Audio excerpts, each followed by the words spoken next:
bagi para guru dan orang tua. Oleh karena itu, Sekolah Mustika Bintang pada acara perpisahan tahun ini juga akan mengadakan talk show dengan tema Orang Tua Terlibat, Sekolah Bersahabat, Anak Jadi Hebat. Talk show ini akan memberi bekal bagi para orang tua bagaimana supaya anak-anak akan tumbuh dengan lebih gemilang dan cemerlang, memaksimalkan potensi dan bakatnya. Kami mengundang moderator dalam talk show ini yang akan langsung dipimpin oleh Kepala Sekolah Mustika Bintang kepada Mr. Charlie Bachelor of Science. Saya persilahkan.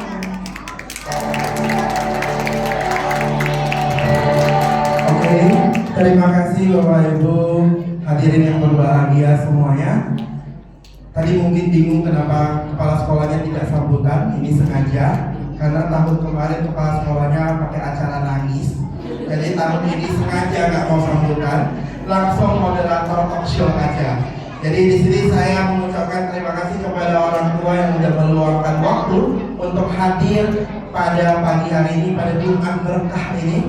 Semoga semuanya menjadi berkah untuk kita karena kita mengangkat tema orang tua terlibat, sekolah bersahabat, maka anak jadi hebat.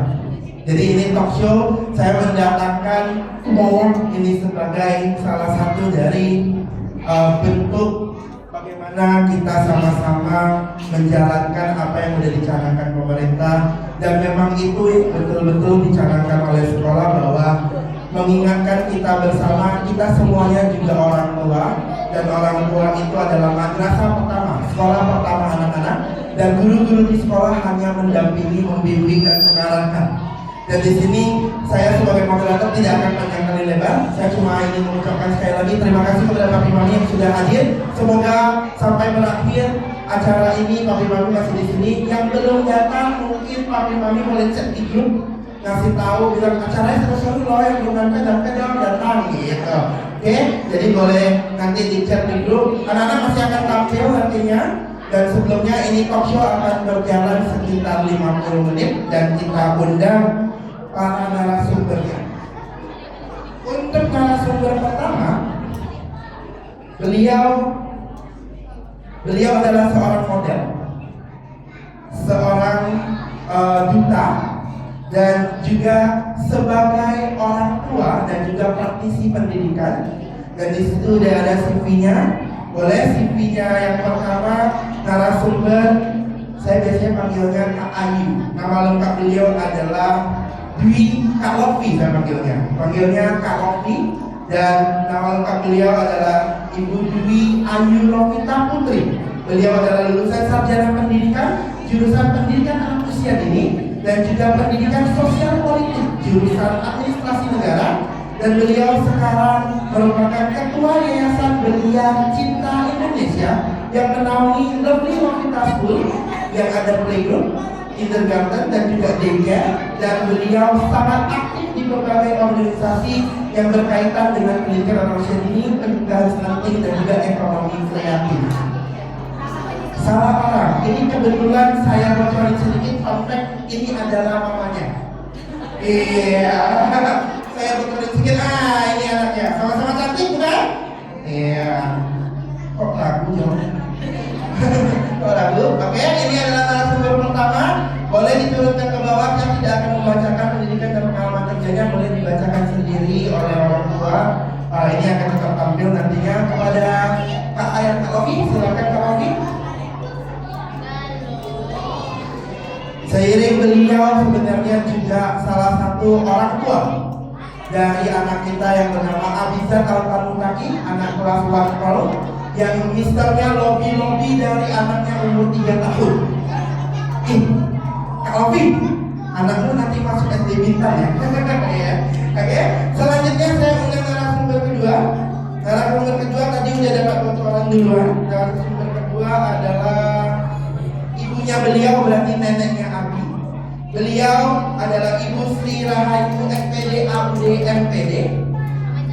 Beliau mempunyai begitu banyak pengalaman dan prestasi yang tidak bisa saya sebutkan satu persatu mengingat waktu, boleh di scroll aja. Beliau udah pendidikan terakhirnya S2 PAUD dan merupakan seorang praktisi pendidikan yang saya undang untuk berbagi. Dan sebenarnya di saat awal Mustika mulai, beliaulah yang mengajar kami bagaimana menjalankan sekolah. Beliaulah yang datang memberikan kami, guru-guru yang masih sama saya, Miss Vera, mungkin udah ketemu beliau. Jadi tim-tim lama, tim-tim yang udah bersama kami 8 tahun, mari kita berdoa bersama. Kita nanti reunian TK Mustika di ulang tahunnya yang ke-10. Kita buat acara bersama di ulang tahun ke-10 ya. Oke, dan selanjutnya ini kalau biasanya narasumber ketiga, kalau biasanya Bapak Ibu bertemu dengan istrinya di SD swasta Bintan. Istri beliau adalah Ibu Siska Sukmawati. Ibu Siska, hari ini saya memberdayakan suaminya.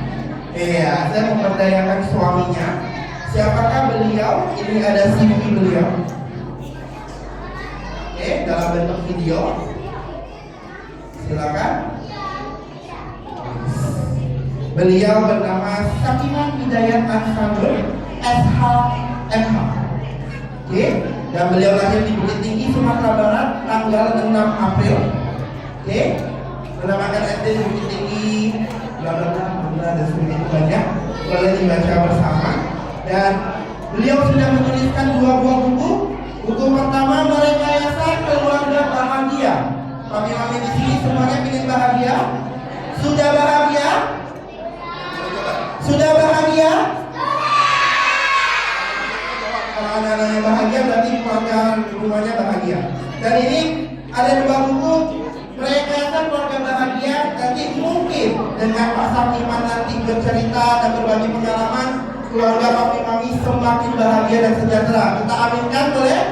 1. Oke, dan beliau menuliskan juga buku Kita di Antara Stunting untuk Mencegah tahun 2023. Kepada Pak Sakiman Hidayat, saya persilakan untuk di depan. Terima kasih.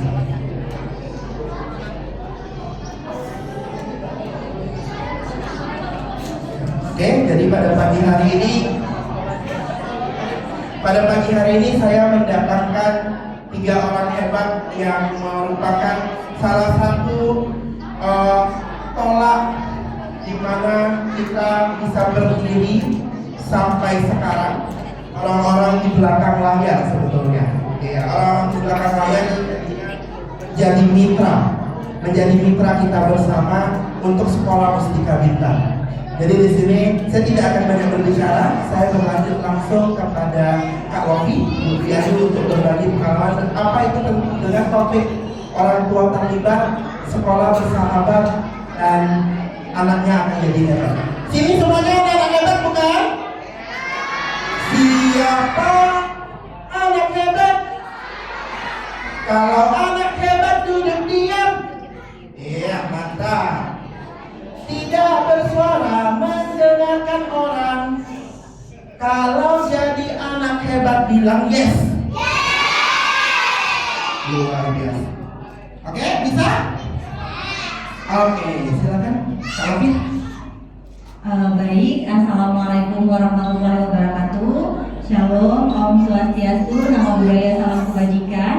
Pertama-tama saya mengucapkan terima kasih kepada Kepala Sekolah SD Bintan yang sudah mengundang saya menjadi salah satu narasumber pada pagi hari ini.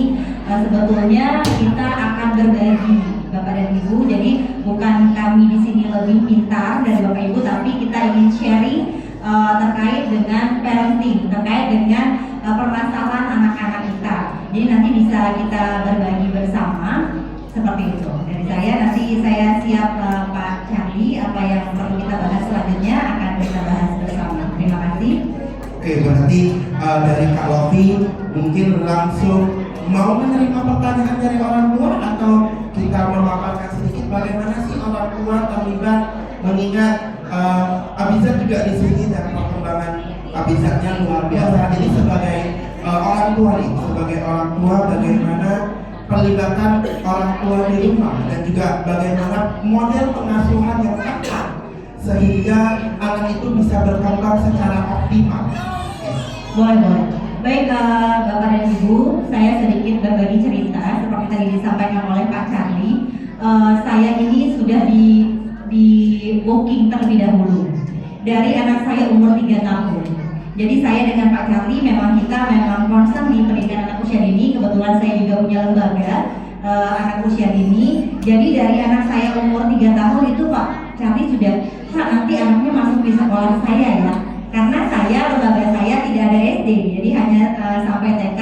Jadi kebetulan anak saya ini umurnya 3 tahun, 4 tahun, tapi badannya seperti anak 7 tahun. Jadi saya bilang ke Charlie, Pak Charlie, anak saya belum 7 tahun, seperti itu. Jadi setiap tahun nih saya selalu setiap penerimaan siswa baru selalu, kalau anaknya masukin, saya bilang belum.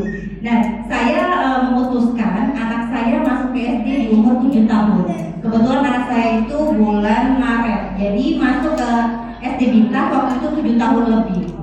Nah, ini sebetulnya untuk orang tua banyak yang mau memasukkan anak-anak ke SD itu sebelum 7 tahun, ada yang 6 tahun. Tapi saya sendiri memutuskan anak saya untuk masuk ke SD itu di umur 7 tahun. Kenapa? Karena secara psikologis anak, apalagi laki-laki itu siap menerima pelajaran di SD itu di umur 7 tahun. Itu secara ilmu yang ada seperti itu. Nah, tadi Pak Charlie juga menyampaikan tema kita hari ini adalah orang tua terlibat, sekolah bersahabat, anak hebat. Nah, ini sangat luar biasa sekali. Jadi di tema ini sudah mencakup semuanya. Kenapa? Pendidikan pertama anak-anak itu adalah di keluarga. Jadi guru-guru di sekolah itu hanya menjadi fasilitator, hanya mengarahkan. Dan satu lagi Ibu Bapak dan Ibu yang perlu digarisbawahi bahwa setiap anak itu unik. Jadi tidak ada anak itu yang tidak unik. Tidak ada anak-anak yang dilahirkan dengan tidak mempunyai bakat. Tidak ada anak-anak yang dilahirkan tidak pintar, tidak ada. Nah, itu nanti anak ke depan akan menjadi apa? Itu tugas orang tua yang mengarahkan dan bisa mengetahui bakat anak itu sebenarnya di mana, karena dari 24 jam banyaknya itu anak-anak bersama orang tua. Nah, itu tadi kenapa orang tua juga harus terlibat di dalam pendidikan anak. Guru ataupun sekolah itu hanya mengarahkan. Jadi saling berkoordinasi orang tua dan juga guru. Misalnya contoh, saya berbagi sedikit cerita untuk anak saya. Kalau di TK itu sering ada lomba mewarnai, banyak sekali. Setiap instansi, setiap acara selalu lomba mewarnai. Nah, saya sendiri sebagai orang tua sebenarnya bukan tidak sepakat, tetapi ada lomba lain kalau menurut saya yang lebih bisa menggali kreativitas anak seperti itu. Tapi saya tetap ikut sertakan anak saya di semua lomba apapun. Karena apa, Bapak Ibu? Itu untuk menggali potensi anak. Akhirnya saya ikutin anak saya lomba mewarnai. Ternyata anak saya tidak berbakat. Saya tidak pernah memaksakan itu. Anak boleh ikut. Kenapa? Karena untuk kita menggali, pertama itu menggali potensi anak kita. Bakat anak kita itu semua anak tidak sama. Jadi orang tua haram hukumnya kalau saya membandingkan anak kita dengan anak lainnya. Jadi haram hukumnya orang tua menurut saya untuk membandingkan anak saya belum bisa ini, kok itu sudah bisa. Nah, itu sebenarnya setiap bakat anak dan potensi anak itu sangat berbeda-beda. Jadi tidak bisa dipaksakan. Sama halnya dengan anak saya tidak pernah memaksakan dia harus bisa ini, dia harus bisa mewarnai, harus bagus. Saya tidak pernah, karena saya menilai anak saya berarti tidak berbakat di mewarnai. Jadi banyak anak yang orang tua mungkin ya Bapak Ibu ya, kita semua orang sebagai orang tua, saya juga ingin yang terbaik buat anak kita, tetapi tidak memaksakan. Kenapa? Karena seperti tadi kita melihat penampilan anak-anak sangat luar biasa. Yang pertama itu adalah karakter, Bapak Ibu. Jadi akademik akan mengikuti. Menurut saya seperti itu. Jadi pertama sekali yang kita kembangkan untuk anak itu adalah karakternya. Ketika karakter anak sudah percaya diri, bisa kok tampil. Contohnya ya Bapak Ibu ya, anak karakter dulu yang kita saksikan bersama pada hari ini sangat luar biasa. Itu adalah tingkat kepercayaan diri anak. Ketika anak sudah percaya diri, diajar sama misnya akan masuk, akan mengikuti gerakannya seperti apa, seperti tadi ya, ada ke kanan ke kiri, anak bisa mengikuti.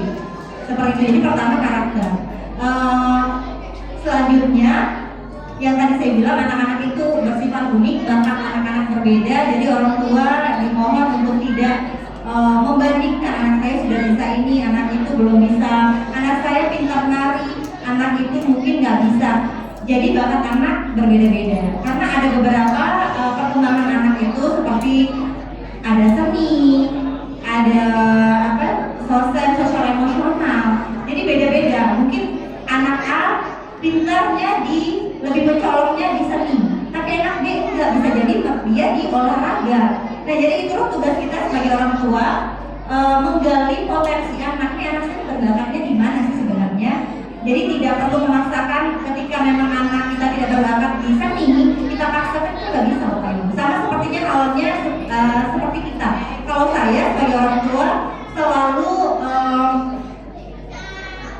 berkaca kepada diri saya sendiri. Jadi ketika saya misalnya mengajarkan sesuatu ke anak, kira-kira dengan proses seperti ini saya suka apa tidak? Kalau saya nggak suka, nggak mungkin saya kasihkan ke anak seperti itu. Sama halnya tadi, anak-anak luar biasa tampil. Bapak Ibu coba sekali-sekali kita yang tampil. Bisa tidak Bapak Ibu seperti itu? Tes. Bocoran. Iya, bocoran. Tadi udah berbahas sama orang tua di iya, belakang. iya. Tadi udah berbahas dengan orang tua di belakang. Tahun depan mungkin kita akan orang tua latihan dari bulan Januari. Tampilannya kalau tidak line dance aerobik. Iya, bocoran sedikit. Jadi nanti bagi yang mau boleh daftarkan diri ya. Oke. Luar biasa seperti itu terjadi. Kita bisa hal sederhana itu. Kita selalu misalnya anak ada lomba apa, selalu kita paksakan. Nah kamu harus juara satu, nah kamu harus menang, kamu harus ini, harus itu.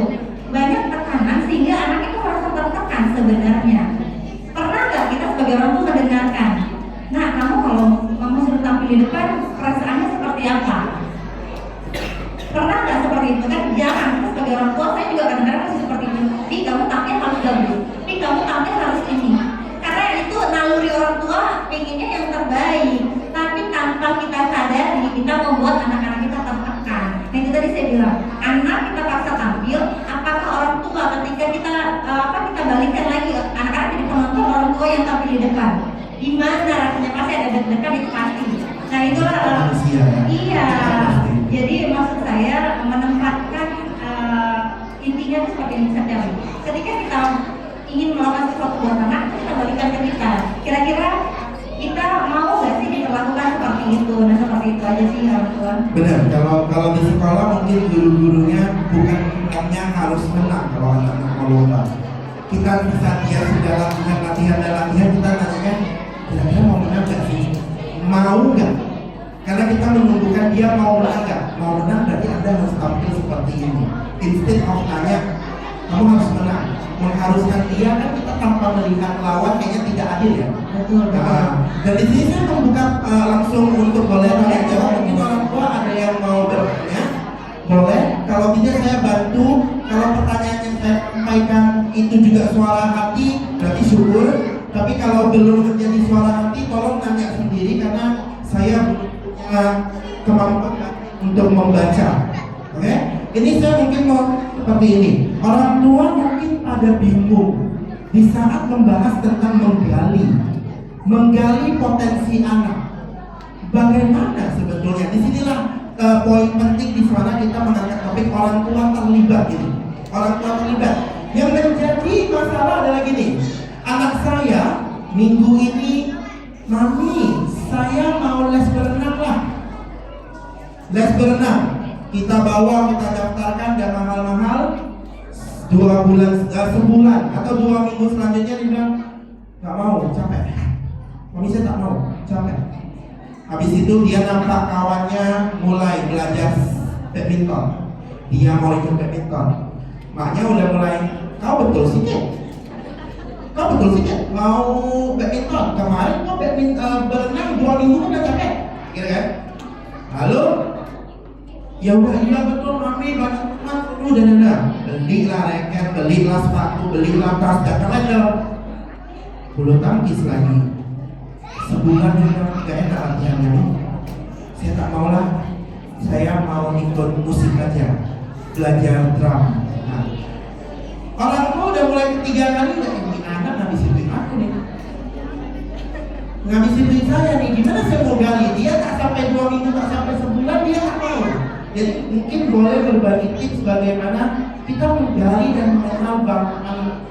Baik. Ini mungkin pertanyaan banyak orang tua. Seperti saya juga awalnya seperti itu, agak bingung nih anak saya ini sebetulnya bakatnya di mana. Tapi hal seperti ini makanya saya bilang, seperti Mr. Chapi bilang itu nyata adanya. Anak ikut-ikutan apa namanya teman-teman, mau ikut A, ikut B, ikut C. Sebetulnya disitulah orang tua itu memfasilitasi anak sehingga kita mengetahui. Contoh nih anak saya, Abi itu kebetulan omnya suka sepak bola. Jadi omnya bilang ya udah masukkan ke sekolah futsal. Jadi sekarang dia sekolah futsal di Sabtu Minggu. Saya tapi memantau ini anak ini berbakat apa tidak sebetulnya. Dari bulan ke bulan saya lihat oh ternyata dia tidak terlalu berbakat di futsal. Saya tidak bisa paksakan, tapi saya bilang ya udah kamu ikut aja, minimal kamu bisa olahraga. Minimal secara fisik dia sudah berolahraga karena kan dari Senin sampai Jumat dia bersekolah. Jadi olahraganya juga ada di sekolah tapi mungkin belum maksimal. Akhirnya saya bilang ya udah kamu ikuti saja sekolah futsal, minimal anak laki-laki saya bilang bisa tendang bola. Sesimpel itu saya. Kamu ikut aja ya, minimal kamu bergerak, sosialisasi dengan teman-teman sebaya di luar teman-teman sekolah. Dan dia minimal bisa, anak laki-laki ya, malu kalau tidak bisa tendang bola. Nah itu yang saya tekankan ke dia, sesimpel itu. Jadi kalau saya bukan mengikuti anak ya, kan ada parenting itu Bapak Ibu ada beberapa. Pertama sedikit gambaran, itu otoriter. Otoriter itu dimana kita sebagai orang tua selalu memaksakan kehendak kita, kamu harus seperti ini, kamu harus seperti ini. Nah efeknya adalah tekanan ke anak. Yang kedua mungkin ada semi otoriter, itu otoritatif. Kita memberikan aturan-aturan, tetapi juga bisa dinegosiasikan. Nah itu. Terus ada juga ada 6, kalau nggak ada 6 gaya parenting. Bahkan ada yang uninfo. Jadi benar-benar orang tua tidak terlibat sama sekali, dia terserah. Anak mau jadi apa sih tidak peduli, tidak ada keterikatan batin antara anak dan orang tua juga tidak mau tahu apa yang dilakukan anak. Nah jadi kalau menurut saya dari 6 itu nanti Bapak Ibu bisa searching. Kira-kira anak saya cocoknya menggunakan trik seperti apa. Nah untuk menggali itu, contoh kecil ada lomba mewarnai, ikutkan saja. Dari hasil kita bisa lihat Bapak Ibu, hasilnya kita suruh mewarnai kan anak kalau misalnya berbakat di seni mewarnai itu bagus bisa dari hasil. Maaf, saya mungkin potong ini. Boleh. Kalau lomba mewarnai begitu banyak, terkadang mereka datang, kita tidak bisa langsung mematok anak itu berbakat atau tidak di sekali 2 kali.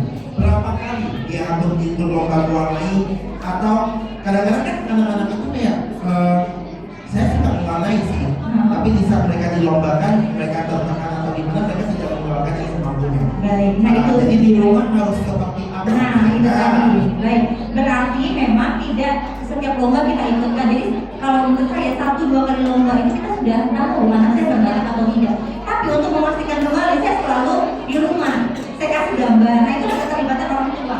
Saya kasih gambar lagi, ini coba dong warnain. Mungkin ya ketika ikut lomba tertekan, ada waktu yang ditentukan, rame, situasi tidak mendukung.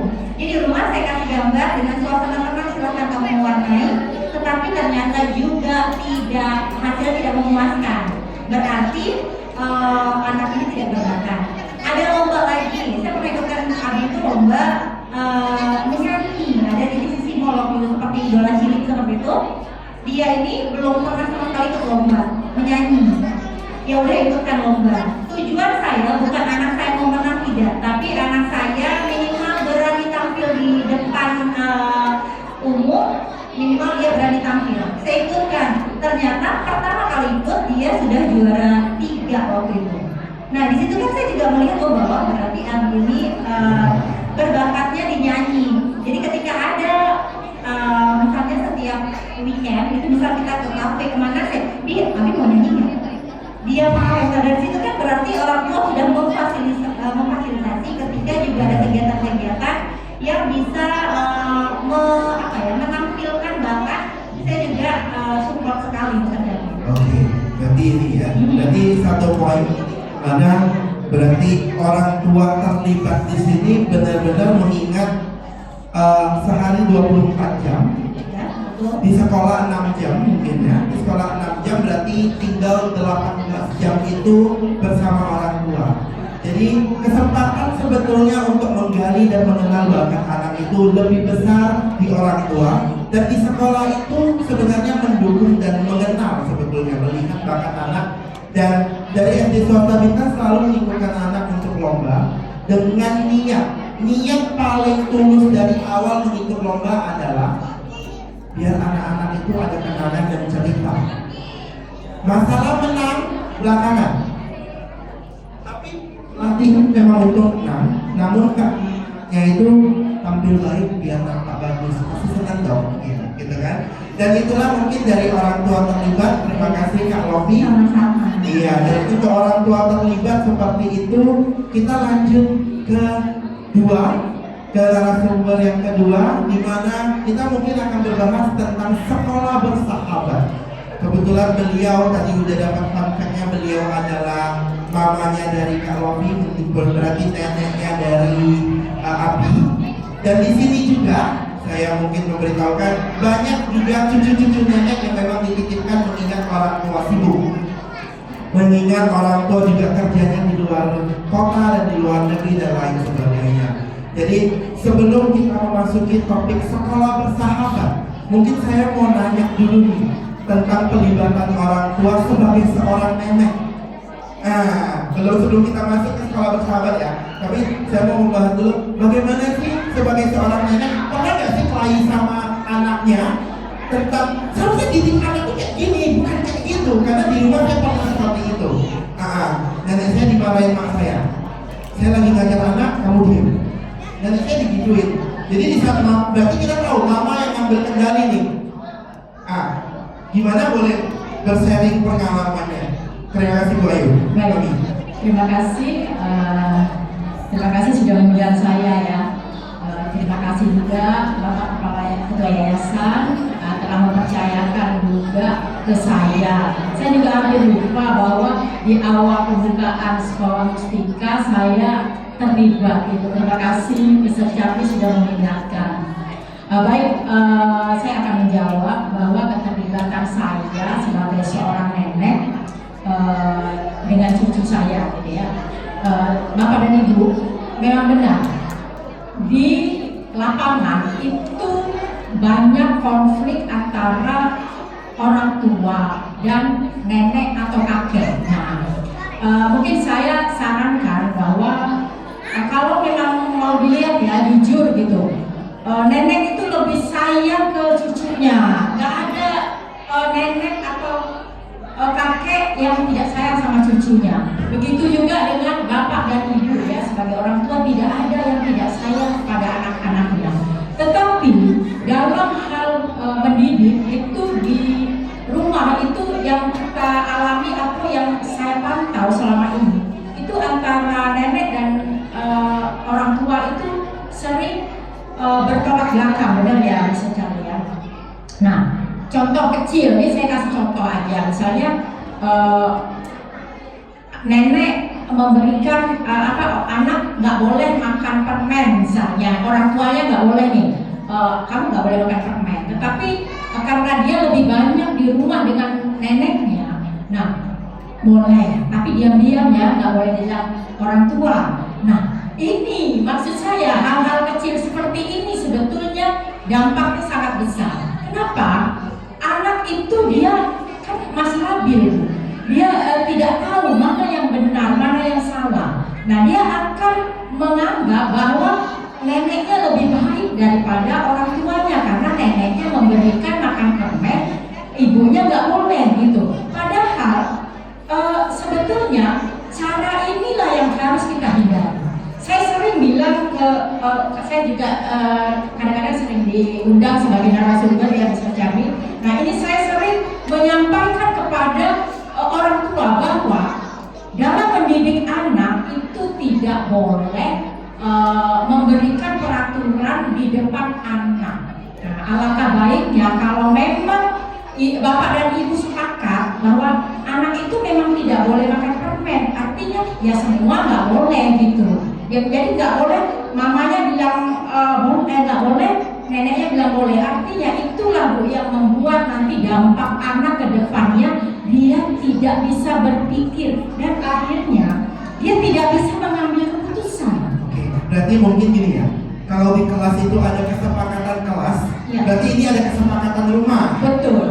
Kesepakatan rumah yang mungkin divisualkan, betul-betul ditempel di rumah. Iya. Anak tidak boleh makan ciki-ciki ini, Ya. tidak boleh permen, harus jam berapa begini. Jadi satu rumah itu tahu gitu. Ya. Oke. Itu sebaiknya. Nah, kadang-kadang bukan hanya antara nenek dan orang tua loh. Kadang-kadang bapak dan ibu aja nggak balance itu. Ngajar anak yang benar ya. Nah, itu alangkah baiknya. Sana, Bu.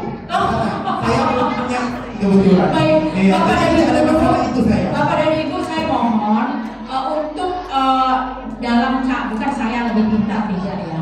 Mungkin ilmunya saya lebih dulu dapat gitu. Jadi ini kita berbagi. Jadi antara bapak dan ibu itu kalau bisa memarahi anak yang tadi saya bilang kamu boleh ini enggak gitu. Itu jangan di depan anaknya. Jadi kalau mau bertengkar di kamar saja. Agar anak tidak tahu bahwa peraturan itu boleh dan tidak boleh. Jadi harus bapak dan ibu juga harus sepakat. Kalau memang ini tidak boleh, ya tidak boleh gitu. Dengan alasan apapun, kalau mau bertengkar ya di kamar aja gitu. Ya, bapak dan ibu itu aja sih mungkin kalau untuk keterlibatan saya dan anak ya. Kalau Charlie bilang pernah nggak bertengkar? Pernah. Malah sering gitu. Saya sama Bu Lofi itu beda pendapat ada, tetapi saya tidak di depan anak karena saya akan mengganggu perkembangan otak anak ke depannya. Jadi anak itu sehingga anak dia tidak bisa mengambil suatu keputusan. Ke depannya juga ini menurut penelitian ya, menurut penelitian anak itu dia akan punya pengalaman itu di usia 0 sampai 6 tahun. Nah, itu kenapa disebut anak emas? Itu usia emas ya.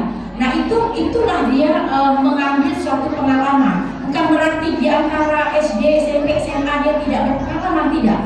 Karena dia akan sudah terkunci. Jadi 0 sampai 6 tahun itu adalah saat anak mengambil suatu kebijakan atau keputusan. Bagaimana anak bisa ke depannya dia lebih berkembang lagi, itu sebetulnya dari dasarnya. Nah, saya sepakat dengan di luar negeri kenapa anak guru PAUD itu profesor, doktor, tetapi di Indonesia beda. Siapa yang tak punya kerja dia melamar di PAUD boleh.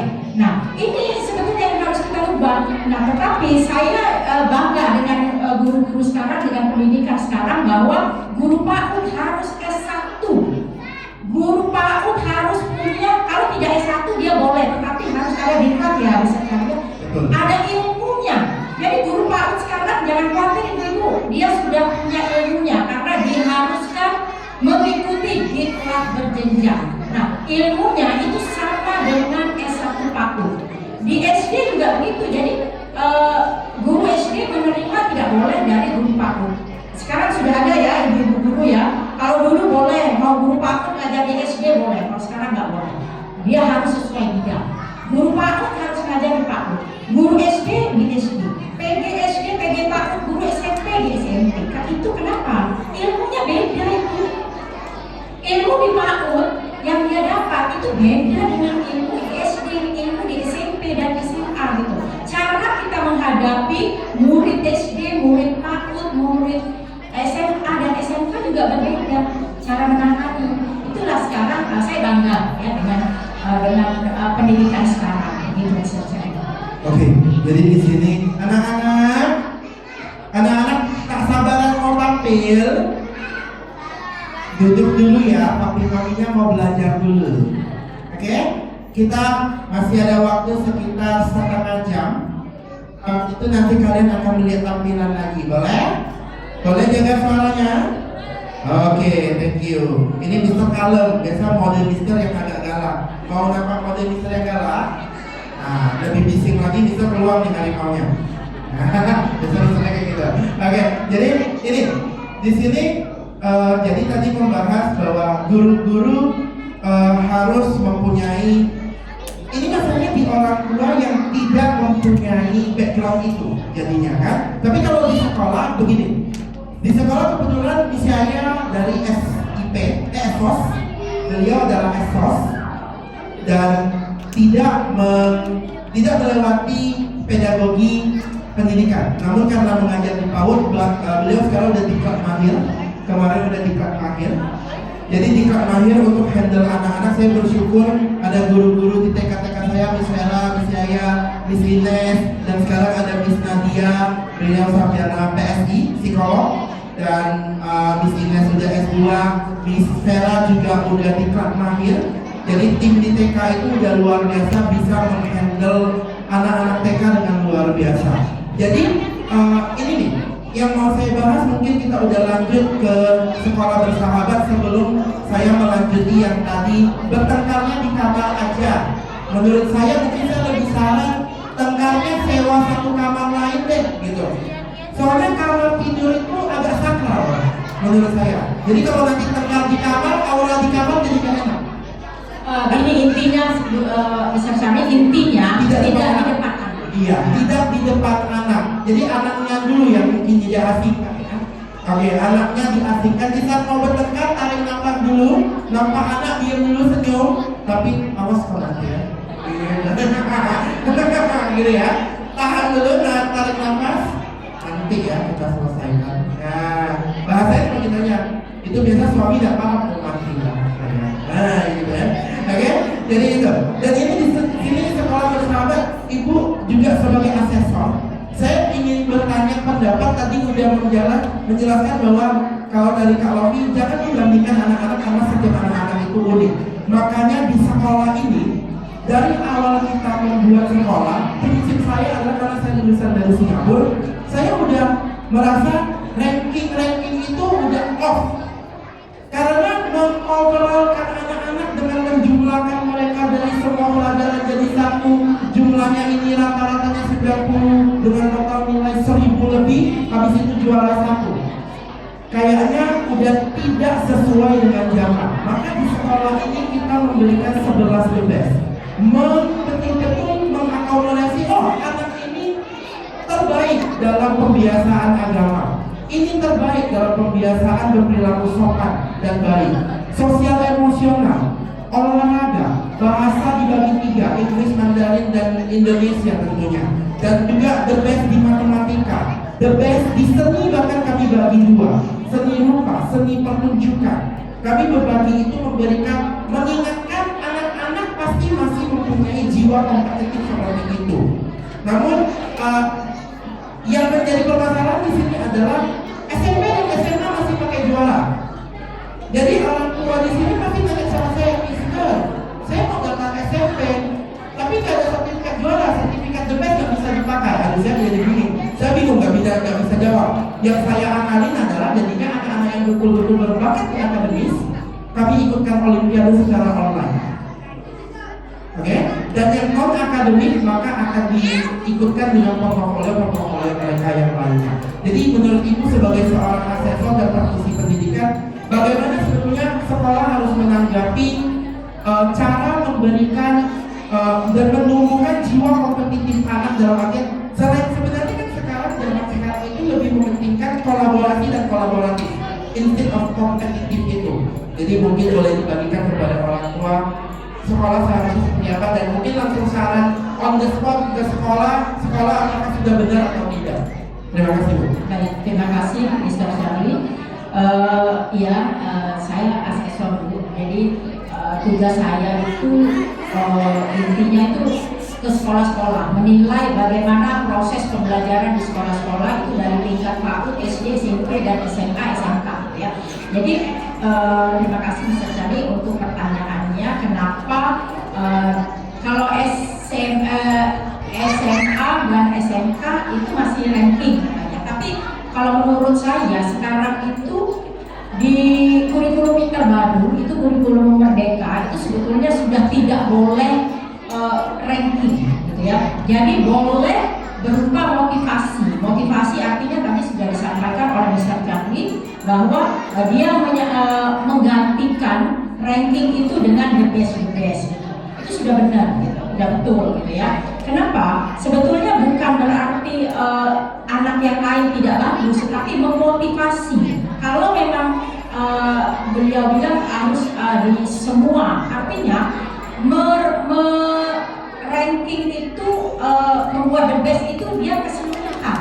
Artinya tidak hanya dia bagusnya di sini, tapi seperti sosial emosionalnya, bagaimana dia berkolaborasi dengan teman-temannya di sekolah, sopan santunnya, kemudian dia mungkin unggul pada pembelajaran tertentu. Nah itu bagus ya, bisa cari udah benar kalau menurut saya. Memberikan the best artinya memotivasi teman-teman lain juga untuk bagaimana saya supaya seperti mereka yang mendapatkan the best itu. Ya, makanya mulai dari tahun pelajaran kemarin itu di setiap kelas itu mereka ada tempelannya the bestnya 11. Jadi mereka melihat dan ada anak-anak bilang, ih kok nggak ada muka saya ya? Seperti itu anak-anak jadinya dulu ya tugas wali kelasnya. Oh ini kan teman-temannya the best. Jadi kalau ngomong ada muka kamu harus apa? Betul. Karena kita nanya kembali, kamu harus apa? Iya. Nah, artinya gurunya harus memberikan apa alasannya. Nah, orang tua juga, bapak dan ibu jangan, oh itu dapat, kamu tak dapat, itu gurunya jelek, itu dia tak suka sama kamu. Nah ini motivasi orang tua ke anak juga yang lebih penting, menanamkan orang kalau kamu mau seperti yang the best itu, ya kamu harus berusaha. Apa kriteria yang diminta di sekolah, ya kamu harus berusaha. Nah itu ya, bapak dan ibu harus menanamkan hal-hal positif ke anak. Jangan nanti anaknya kalau oh itu gurunya nggak suka sama anak saya, gini ya, itu sebetulnya menanamkan negatif ke anak gitu. Jadi usahakan tadi sebetulnya kata Bu Lovita juga bisa cari juga, kita itu harus menanamkan karakter yang lebih penting. Benar. Sepintar apapun anak itu kalau tidak dibarengi dengan karakter yang baik itu semuanya. Benar, bahkan penilaian the best itu sebenarnya 60% di sikap mereka. Bagaimana keseharian mereka selama pelajaran ini. Dan 40% itu dari nilai. Jadi terkadang dapat nilai tertinggi itu di ujian terakhir belum tentu dia yang the best. Terkadang orang tua mungkin terpikir-pikir ini sekolah kayak mana sih, anak saya ujian paling tinggi loh, kok tidak dia yang the best. Namun ya kita jelasin 60 praktek, 40 itu teori. Jadi kita melihat sebenarnya yang tahu anak itu the best atau tidak secara di sekolah kan pasti gurunya. Namun orang tua pasti berharap anak saya akan mendapatkan the best. Itu kita paham sekali gitu. Jadi di sini yang berarti secara prakteknya itu sudah oke, karena parentingan sudah dihapus. Saya ingat soalnya terakhir waktu saya nanya adik-adik yang di SMA, kok kami juara satunya ada 7 orang. Kenapa? Maksud Anda? Iya, nilai kami sama semua, jadi diurutkan dari atas, katanya seperti itu. Cuma ya udah. Lalu saya termotivasi, apalagi saya sering membaca kalau yang di Jepang malah mereka kelas 3 baru mulai ujian. Saya sebenarnya mau seperti itu. Cuma saya takut orang tua kaget nih. Kalau sekolah kelas 2 ujian tidak? Enggak. Saya mau bilang enggak, tapi kayaknya enggak sesuai. Karena ada anak-anak yang TK udah mulai dikasih soal ditanya WA. Kan seperti itu kan. Jadi itu yang menjadi permasalahan di sini, di mana bagaimana kami dari sekolah ingin bersahabat dan juga selain ujian-ujian, kita juga memikirkan tentang bagaimana sekolah itu memberikan pelayanan. Jadi sebagaimana kita pakai saat apa saja gitu loh, sebagai tips kepada sekolah. Dan sebenarnya sekolah itu adalah sarana pendidikan yang membantu orang tua. Waktu COVID kita ingat sekolahku, rumahku, sekolahku. Berarti kan bukan saya mau melemparkan tanggung jawab, tidak, sebagai kepala sekolah tidak melemparkan tanggung jawab. Namun bagaimana tips kita orang tua dan sekolah bisa benar-benar bersahabat sehingga menjadi satu power untuk anak menjadi anak hebat nanti. Gini, Bapak dan Ibu jangan merasa kalau ada tugas di rumah itu Ibu merasa terbebani. Justru itu sekolah itu memberikan ruang kepada Bapak dan Ibu untuk menjadi sahabat anak. Bu, Bapak dan Ibu, ada kalanya kita berperan sebagai kamu anak saya orang tua kamu. Tapi ada kalanya kita harus berperan sebagai sahabat mereka agar anak itu mau berbagi cerita. Karena kalau ibu memberikan peran kepada anak bahwa saya orang tua kamu anak saya, anak gak bakal mau cerita Bu apa pengalaman dia, apa kejadian di sekolah. Tetapi kalau ibu memberikan ruang bahwa oh saya ada kalanya dari sahabat saya, itu tadi seperti yang saya bilang, kalau ada tugas nih, saya kemarin lihat ya, saya lihat Bu Rovita bikin video sama anaknya lagi di sekolase. Saya pulang, bikin apa? Lagi dapat tugas dari sekolah. Nah, ibu jangan merasa gurunya enak aja, nggak mau kalau kamu ngasih tugas ke orang tua. Ibu sebetulnya inilah waktu ibu menjadi sahabat anak. Artinya guru memberikan ruang. Ini sebetulnya momen loh, pengalaman anak itu ada pengalaman bahwa oh saya pernah mengerjakan tugas bersama orang tua saya. Walaupun sesibuk apapun orang tua, luangkanlah waktu untuk anak. Ya, begitu cari. Mungkin saya mau kasih tahu lagi kepada Bapak dan Ibu. Sebelum cucu saya masuk ke sini, itu sebetulnya saya udah survei saya, karena saya asesor ya Bu, Pak Karya. Saya tugas saya kan memang ke sekolah-sekolah. Saya lobbynya emaknya, lupa lobby neneknya. Gak ada dia lobby saya. Tapi saya tetap harus komunikasi sama Bu Rovita karena dia cucu saya. Bu, saya banyak yang nawarin Bu. Tak perlu saya sebut, sekolah-sekolah besar, mewah-mewah, tingkat-tingkat. Maka saya menyekolahkan anak saya, cucu saya di sini. Saya tuh ditanya sama rekan-rekan saya, Bu Yahya cucunya sekolah di mana? Kan saya sering jemput tuh, sering saya bawa nampak gitu. Sekolah di mana? Di SD Bintang. Hah? Gitu? Secara jujur saya. Terus sekolah di situ, iya kenapa emangnya? Saya bilang saya butuh guru-guru pendidiknya, programnya. Saya tak butuh gedungnya. Saya bilang itu jujur, ini pengalaman saya. Saya berbagi cerita, ya Bu ya. Kalipinya kecil tuh, ya benar ya, kalipinya kecil gitu. Jadi saya tahu program, bukan berarti saya. Disclaimer, ini bukan pesan sponsor ya. Bukan. Serius, ini bukan pesan sponsor. Bukan. Serius, saya nggak ada ngomong apa-apa sama beliau, suruh bantu promosi. Benar, ya. Karena saya ada pesan sponsor pula. Enggak ada pesan sponsor. Kalau dia sponsor, kalau saya nggak suka, saya nggak akan ngomong di sini. Kalau bisa cari tahu lah, orang Minang tahu lah seperti apa saya. Kalau saya nggak suka di depan lain, di belakang lain, saya bukan orang yang suka ambil muka. Kalau saya memang benar nggak suka, saya nggak suka. Kalau memang ini jelek, ya saya bilang jelek. Dan kenapa saya itu banyak sebetulnya teman-teman saya di sekeliling saya bilang begitu. Kenapa sekolah di sini? Kenapa emang saya bilang? Itu yang bisa cari ya. Ada alumni yang hadir. Kevin. Kevin Gilbert. Hai Kevin. Anak kesayangannya Mister, anak angkat. Hai Kevin. Udah setahun ya. Oke, teman-teman jadi kaget. Kok Kevin. Oke, jadi disinilah sekolah bersahabat, alumninya kembali, senang banget gitu. Semoga nanti ulang tahun ke-10 Mustika. Dan sebetulnya udah ke mungkin 75 apa berapa 78 nya SD Bintan. Nanti kita hitung lagi ya. Seharusnya 2029 ke 80.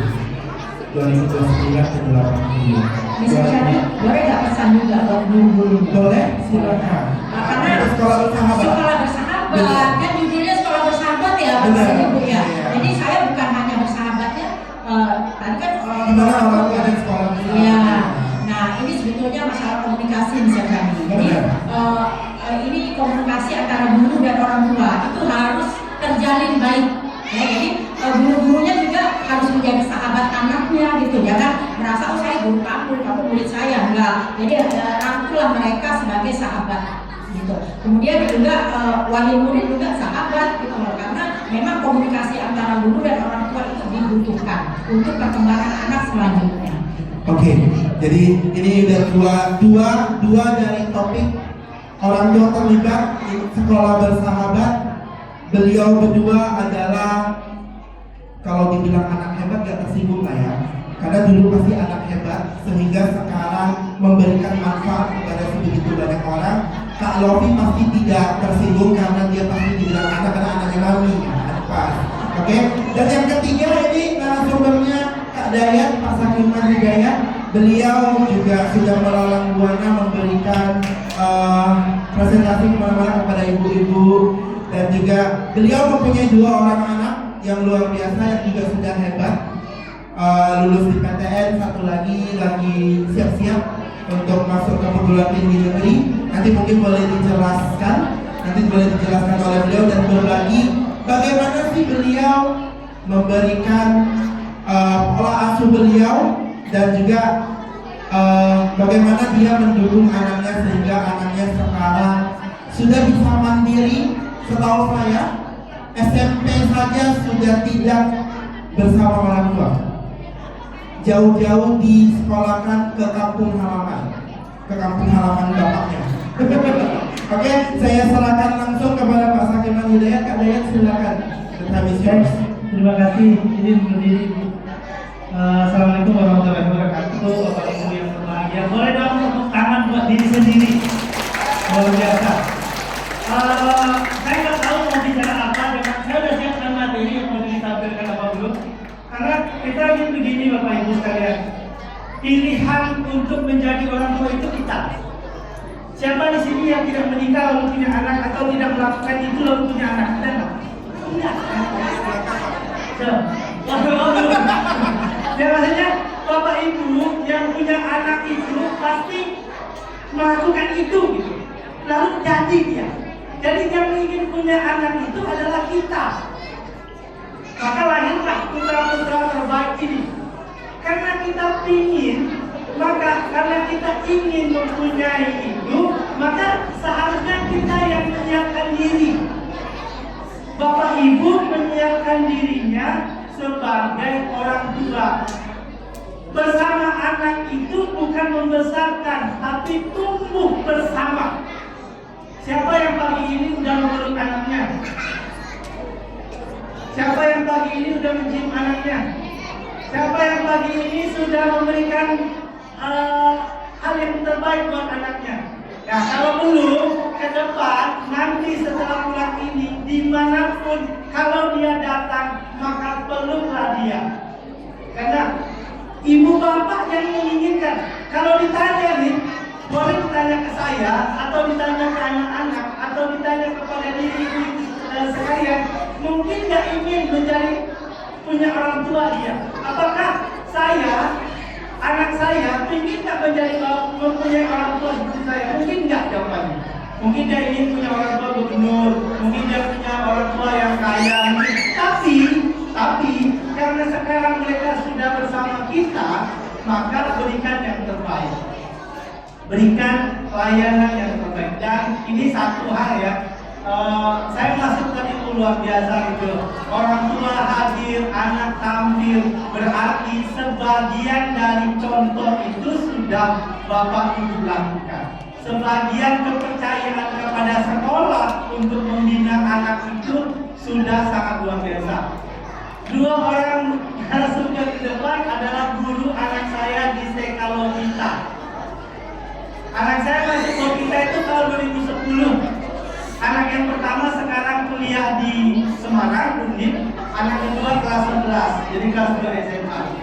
Yang menemukan kemampuan untuk bernyanyi adalah 2 orang ini. Anak pertama saya laki-laki bisa bernyanyi, kan nggak ngerti dia bisa bernyanyi, tapi kalau ada idola cilik maka dia hadir di depan TV dulu waktu kecil. Tapi maka diasuhlah bisa bernyanyi, lomba bernyanyi. Akhirnya hari ini ya kalau sekedar menyanyi bisa. Untuk ikut kompetensi dan ikut perlombaan ya ikut beberapa kali. Nah, makanya ini luar biasa. Tadi ada yang menari, mungkin ada yang ikut lomba B. Orang tua harus. Bapak Ibu sekalian, momen terbaik untuk anak itu adalah dikala mereka mau tidur. Jadi kalau anak-anak ibu bapak mau tidur, temani. Otaknya itu akan masuk ke alfa. Dia akan siap menerima wejangan dari orang tua. Izinkan saya mau potong sedikit ngomongin tentang anak tidur. Ya. Sekarang, di masa sekarang kalau anak tidur, kebanyakan tuh tidur tak? Karena pegang handphone. Sambil scroll. Aduh, anaknya tuh suka main handphone lah. Tak mau tidur dia jam berapa? Jam 11. Ngapain dia handphone? Jadi silakan boleh berbagi tips seperti apa? Terima kasih Kak. Ini kan manusia atau titipan Tuhan yang harus kita jaga. Ibu kalau melihat handphone dari jam 8 sampai jam 9 itu akan baru tidur jam 12. Kenapa? Mata ibu sedang bekerja dengan cepat. Gak mungkin dia tidur gitu.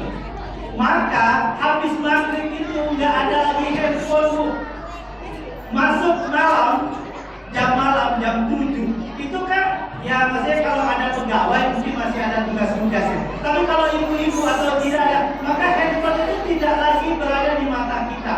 Karena dia menguras energi mata untuk tetap berjaga. Maka setelah masuk malam, handphone tidak lagi dihidupkan. Tidak, ya maksudnya kalau lihat ada merah putih ya itu boleh lah. Tapi kalau men-scroll lihat, kesempatannya ibu jam 8 sampai jam 9 bagi anak-anak ya. Tadi kalau bisa cari anak-anak masih dapat masih sebagian. Yang kadang-kadang ada yang ngeluh. Kayaknya banyak banget gitu. Oh gitu. Oh ya. Padahal yang gurunya nggak sesuai lah. Oh ya. Jadi kalau jam belajar berarti antara jam setengah 9, jam 9 setengah 10 itu udah waktunya bobo. Dikala ibu dia tidur, dikala mau tidur itulah mencekoki. Nak menjadi anak soleh, nak sayangi ibu, nak sayangi ayah, nak sayangi adik, berbakti, kerjakan ini, kerjakan ini. Itu di masa alfa itu semua akan terekam dengan baik. Masih ada yang punya baby? Masih ada yang punya baby? Gendong anak ibu seperti menggendong kanguru. Dikedepankan, doakan ditengkuknya bu. Ini otak bawah sadar kita di belakang ini. Omongin yang baik-baik. Seperti apa Kak? Seperti kanguru. Ya kan. Biasa kalau suami kayak gitu. Ada kanguru kan ke depannya bu ya. Kanguru itu kan ke depannya. Pernah lihat kanguru kan? Ya kan. Anaknya kan ke depan tuh. Dia berada di kantong ibunya, di kantong ibunya kan. Ah, itu didoain yang baik-baik di situ. Ibu, bapak yang hadir, anak laki-laki setelah 7 tahun itu tepuk bahunya. Kalau laki-laki ya benar jalan itu. Oh, kalau laki-laki tepuk bahunya, itu dia mengatakan aku adalah laki-laki. Ada kebanggaan kepada anak laki-laki. Kalau ibu bicara dengan anak perempuan, tatap matanya sama dengan bapak, karena itu adalah penegasan. Ayah yang dekat dengan anak perempuannya tidak pernah akan melakukan pelecehan pada dirinya. Ini bagi ayah nih terutama. Nanti sampaikan ke pasangan ayahnya gitu. Anak perempuan harus dekat dengan bapaknya. Anak laki-laki usia remaja SD 10 tahun ke atas itu harus dekat dengan ibunya. Kenapa? Karena kelembutan ibu akan menumbuhkan rasa kasih sayang kepada pasangannya di kemudian hari. Kita bicara tentang keluarga. Tadi ada peserta tidak sepakat kalau di kamar gitu. Kalau ibu bisa jadi dulu. Bapak ibu di maaf, ini kan udah punya anak semua nih. Ini anak-anaknya juga mendengar. Kalau melakukan itu dengan pasangan harus diam-diam, Bu. Harus kunci pintu, harus kedap suara. Saya dapat konsultasi seorang remaja nggak mau menikah. Kenapa? Kalau bapak dan ibunya bertemu, ibunya menderita. Di situ kata anaknya, kenapa setiap ada bapak di rumah, ibu itu menjerit-jerit dan dia takut dengan laki-laki. Itu dipahami. Jadi kalau nanti anak, makanya kita perlu koreksi nih. Apa yang kita lakukan di rumah itu perlu kita koreksi. Kenapa? Anak begini. Nah, jadi bapak ibu sekalian, harapan kami gitu. Bagaimana seorang ibu, seorang ayah secapek. Ada yang LDR di sini? Nggak ada?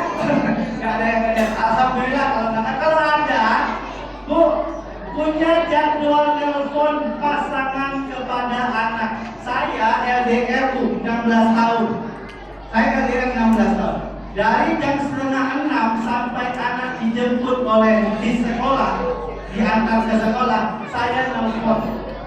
Bercerita tentang apa saja. Mau tidur dari jam 8:30 sampai jam 9, bertanya apa yang terjadi, kawannya bagaimana, ngapain aja. Tetap ada komunikasi. Hari ini udah canggih. Maka tadi handphone itu juga jangan hanya digunakan untuk scroll itu, tapi juga menjalin komunikasi. Kalau bapak-bapak sibuk bekerja, ada waktu momen atau kesempatan yang dibangun untuk bisa mendekatkan diri dengan anak. Tanya, tadi kamu ngapain? Kamu apa? Ibu-ibu yang punya anak di sini sempat hamil nggak dulu? Hamil kan? Seharusnya, bagi adik udah hamil juga. Seharusnya pendidikan anak itu sejak dalam kandungan. Harusnya Bu, dikala ibu mandi dulu, misalnya ibu mandi jam berapa? Jam 6, jam 7. Itu ibu harus gosok perutnya. Nah, mama, kami mau mandi. Maka Bu, dikala anak ibu lahir, itu dia gak akan pernah nangis dikala ibu meninggalkan dia mandi. Kalau bapak yang bekerja, harusnya bilang, nah, jam 7 pagi ini bapak akan pergi kerja. Maka anak itu tidak akan minta bapak putarkan komplek dulu naik sepeda motor, karena dia udah tahu jam 7 itu bapaknya akan bekerja. Siapa yang tadi masih punya anak kecil di rumah dan menangis waktu ditinggal? Masih, karena ada. Nah, ini mama ingin begini. Nah, mama akan ke pasar. Nah, mama akan masak. Nah, mama akan begini. Mami akan begini, mami akan begini, bapak akan begini. Itu terang kami 9 bulan itu 9 bulan 10 hari atau 270 hari di dalam perut itu akan merekam aktivitas satu kehidupannya. Jadi kalau kita mendidik, seharusnya memang dari sebelum jadi. Dengan sebelum jadi kita udah bicara. Oke Pak. Jadi fenomena sekarang mungkin anaknya jarang dikasih tahu gini-gini. Saya gini-gini pernah ya. Saya belum nikah tapi udah punya anak. Karena banyak ini juga lagi hamil. Sekarang fenomenanya mungkin anaknya malah lebih mendengar scrolling Instagram dan TikTok dan Reels. Oke, dan ini Kak, sebenarnya nanti Kakak boleh langsung memberikan conclusion karena kita mengingat waktu, karena ini juga Jumat, nanti kita akan ada yang mau sholat Jumat sebenarnya. Mungkin ini conclusion bagaimana sih tips. Nanti ini sebetulnya panjang tentang karena ini ngomongnya anak mau jadi hebat harus dari janin ini. Kalau dari janin, jadi saya boleh mungkin minta saya ngebuk hak waktu orang tua dulu, boleh kayak reserve waktu orang tua. Bolehkah saya nanti minta hadir lagi? Ini masih banyak yang belum hadir. Saya rasa ilmu ini sangat penting untuk kita semua, bagi saya juga yang belum nikah yang nanti akan punya istri, akan sangat penting. Jadi saya mau mereservasi waktu orang tua dulu. Di hari pertama nanti tahun ajaran baru kita parenting lagi, boleh? Boleh? Jadi saya harapkan orang tua juga bisa hadir lagi. Kita langsung di sekolah, di aula. Nanti saya datangkan juga Mas Hakiman. Saya buka langsung yang hari ini, surat masuk nanti hari Senin. Surat masuk hari Senin, nanti kita pastikan. Soalnya kita masih belum tahu 14 Juli atau 20 Juli. Katanya SMA 20 Juli. Tapi kota SD SMP katanya 14 Juli. Jadi ini masih bingung.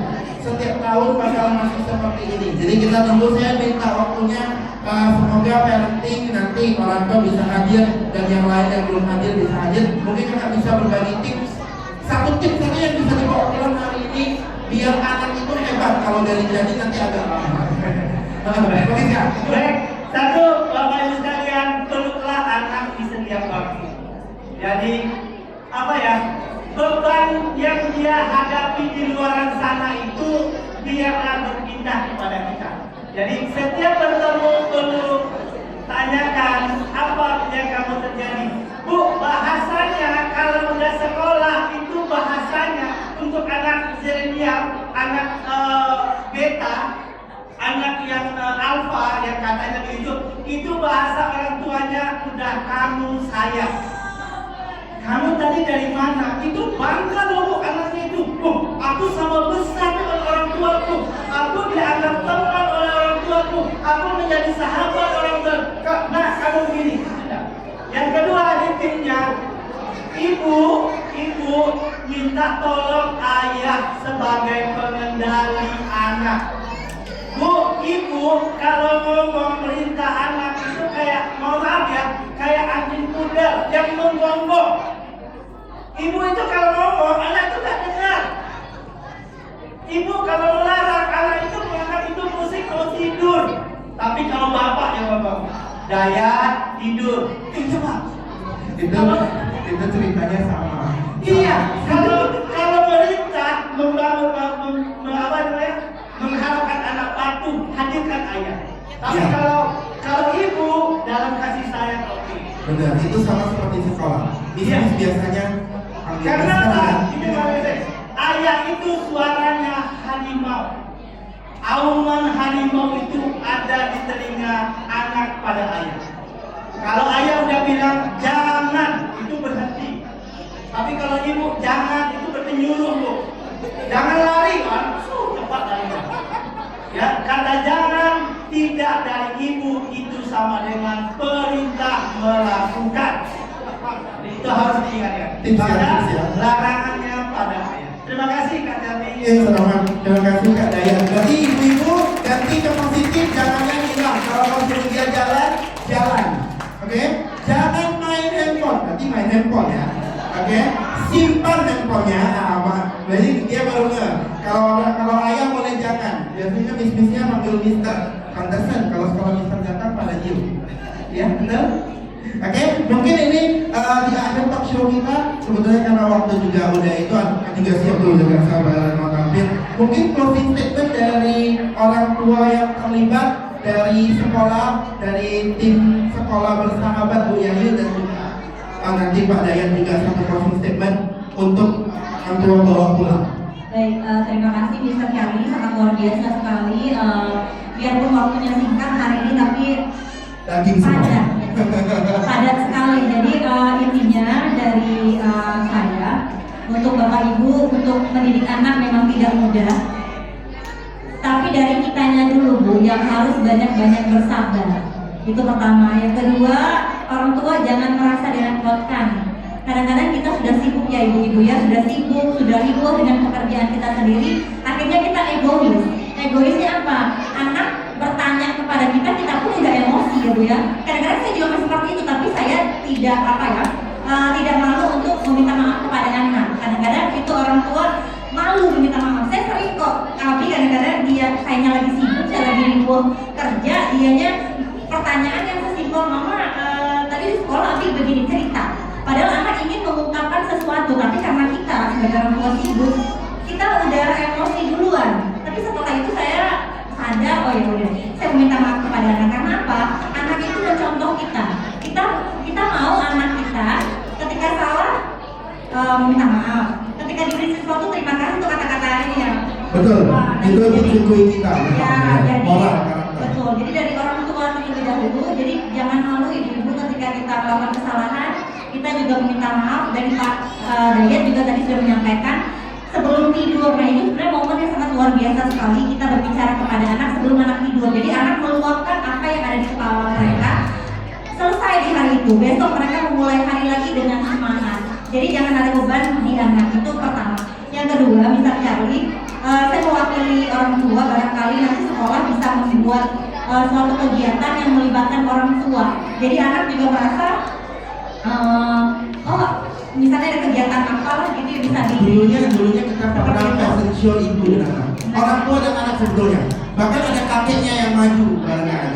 Nah jadi anak juga merasa orang tua terlibat langsung tanpa orang tua harus menjudge. Jadi orang tua kadang-kadang kan, oh kamu harus bisa ini, tapi ternyata bukan hasil loh yang kita inginkan, tapi prosesnya. Sama seperti kemarin sedikit cerita, misal kami memberikan tugas kepada one court waktu itu untuk kolase, mengerjakan kolase di rumah.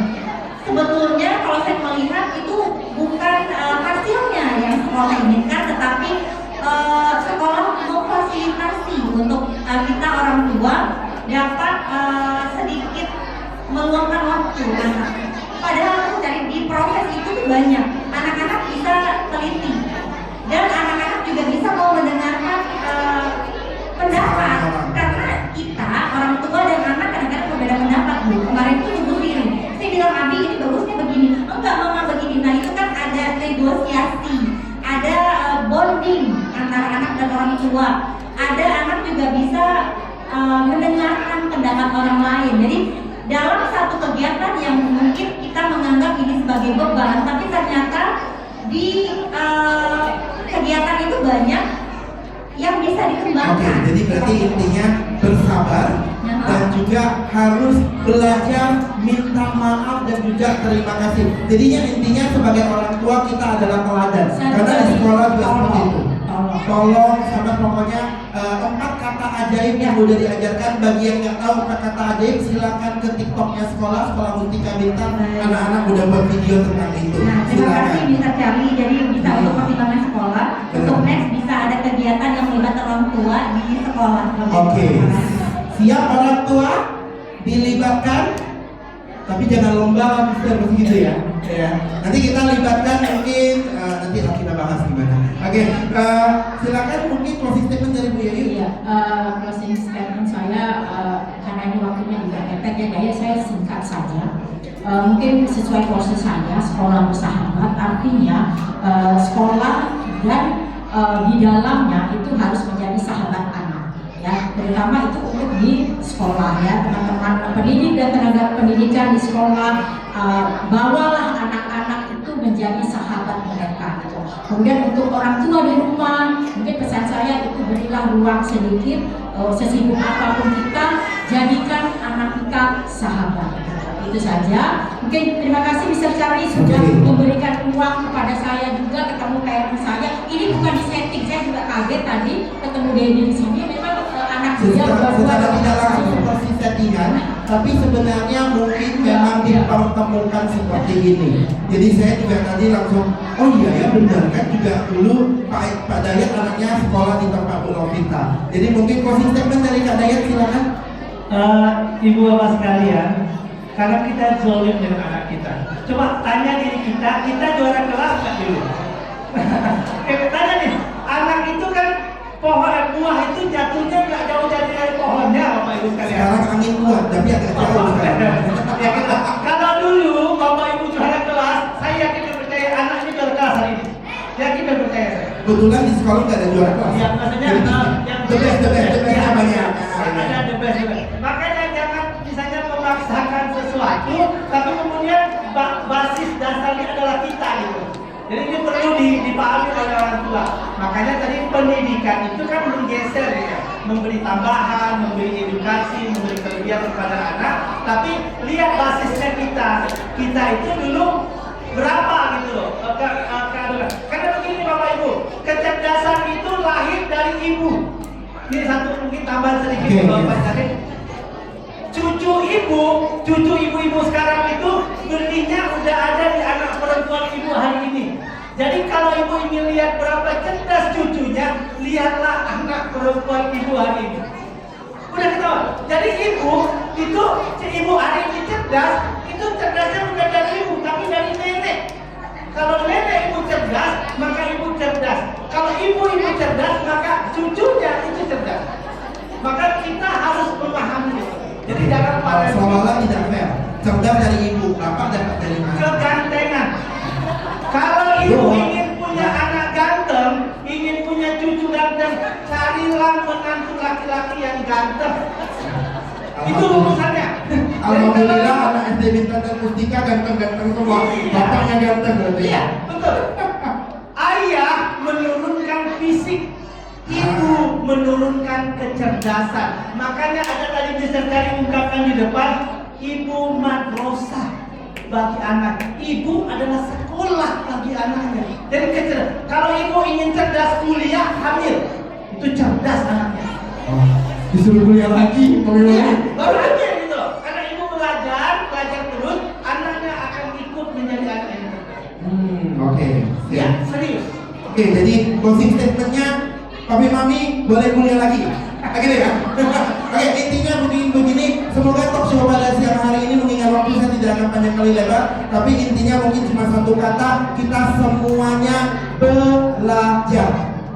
Kita semuanya belajar, dari sekolah kami belajar, orang tua belajar, anak-anak pastinya dikirimkan sekolah untuk belajar. Mereka belajar apa? Tidak hanya di dalam kelas, namun mereka juga belajar mengontrol emosi, belajar mereka juga menyusun kursi, bagaimana rapi. Jadi kadang-kadang nyapu di sekolah, pikir ada orang tua yang datang sekolah ini macam tak ada duit untuk membayar pesuruh sekolah untuk nyapu. Kenapa anak saya harus nyapu? Saya langsung gimana mau jawab ya? Yaudah, kalau kita lihat orang tua itu saya diem aja kadang-kadang. Nanti saya bakal ngomong nanti di belakang gitu. Masih one by one, misalnya mereka tidak. Jadi ada orang tua yang seperti itu yang datang ngomong seperti itu. Walaupun tidak di depan saya, tapi terdengar sampai ke telinga saya. Namun saya mau mengingatkan, belajar bukan hanya di dalam kelas, tapi untuk orang tua mungkin belajar, kita ya belajar di mana saja. Kami sebagai guru juga belajar, orang tua juga belajar. Ayo kita sama-sama belajar. Makanya ada talk show ini, dan yang pastinya anak-anak udah tidak sabaran mau tampil lagi. Dan di sini Sekolah Mustika Bintang intinya kita menitik beratkan karakter dengan kurikulum Ticukui kita, dan mengharapkan dari sekolah memberikan teladan, menanamkan benih itu, dan di rumah harap dipupuk. Kami cuma harap memupuk, dan apabila di rumah udah menanamkan benih itu, kami enak, kami juga tinggal memupuk dan kita menyuburkan bersama, sehingga anak kita bertumbuh dan berkembang secara optimal. Saya rasa begitu saja. Terima kasih kepada para narasumber, terima kasih juga kepada para orang tua sekolahnya yang masih hidup dan tidak pulang. Mungkin bukan karena anak yang tampil, tapi juga itu para narasumber yang akan berdiri. Mungkin ada sedikit kenang-kenangan dari sekolah yang akan dibagikan langsung oleh Ketua Yayasan kepada Bapak Salaki. Saya persilakan beserta Ibu Bendahara kami, Ibu Suwati. Silakan. Terima kasih. Silakan dari Bu Ayu. Kak Lofi. Saya pakai Bu Ayu kayak gimana?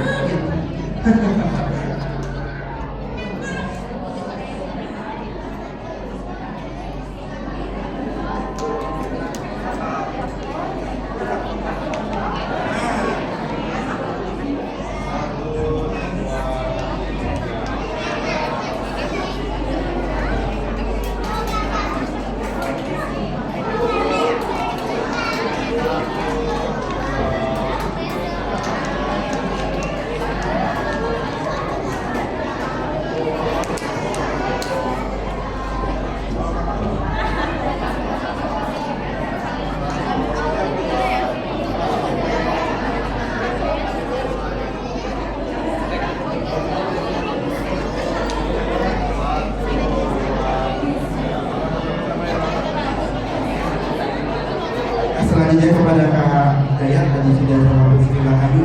Boleh kita berikan tepuk tangan sekali lagi kepada para narasumber kita. Kami mari mengatakan sesuatu. Semoga maksudnya mendapatkan yang pastinya sini lebih nyaman. Kita bisa menerima ilmu-ilmu itu dengan lebih baik. Kita foto bersama. Mungkin boleh. Silakan.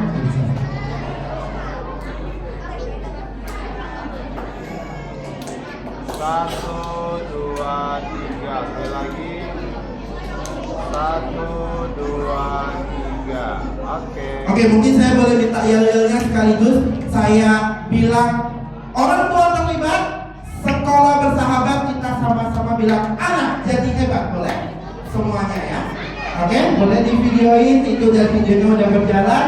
Jadi di sini kita sama-sama dengan talkshow parenting ini dan gelar karya tahun ajaran 2024-2025 Sekolah Mustika Bintang yang menaungi KB dan TK Mustika beserta Sekolah Dasar Swasta Bintan. Semoga kita menjalankan sama-sama orang tua terlibat, sekolah bersahabat dan oke, luar biasa semuanya anak-anak hebat dan orang tua yang sudah terlibat. Terima kasih semuanya dan terima kasih sekali lagi dari pihak yayasan dan juga narasumber. Saya persilakan lagi kembali ke tempatnya. Terima kasih untuk waktunya semuanya dan saya kembalikan kepada